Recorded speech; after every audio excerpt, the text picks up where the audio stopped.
কারোর যদি ন্যাটাল চার্টে মঙ্গল গ্রহের অবস্থান খুব খারাপভাবে থাকে, বা মঙ্গল গ্রহ হয়তো সম্পূর্ণরূপে নিচস্থ বা ডেবিলিটেশনে আছে, বা মঙ্গল গ্রহ হয়তো লগ্নতে আছে, বা মঙ্গল গ্রহ হয়তো লগ্নের সাপেক্ষে চতুর্থে, সপ্তমে, অষ্টমে বা দ্বাদশে আছে, বা শনি গ্রহের সাথে অবস্থান করছে, বা রাহুর সাথে অবস্থান করছে, এরকম যদি কারোর ন্যাটাল চার্টে থাকে, তাহলে সেই সব জাতককে কিন্তু প্রচুর জমিজমা সংক্রান্ত রিলেটেড প্রবলেম ফেস করতে হয়, বা লিটিগেশন রিলেটেড বা মামলা মোকদ্দমা রিলেটেড প্রবলেম ফেস করতে হয়, বা তাদের জীবনে হঠাৎ কোনো দুর্ঘটনা হয় বা রক্তপাত ফেস করতে হয়।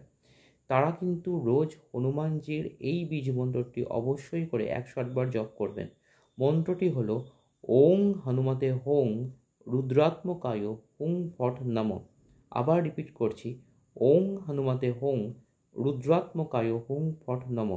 এই মন্ত্রটি 108 বার করে অ্যাটলিস্ট 40 দিন করে দেখুন, দেখবেন মঙ্গল গ্রহের যে খারাপ প্রভাব সেটা কিন্তু অনেকাংশেই কমে যাবে।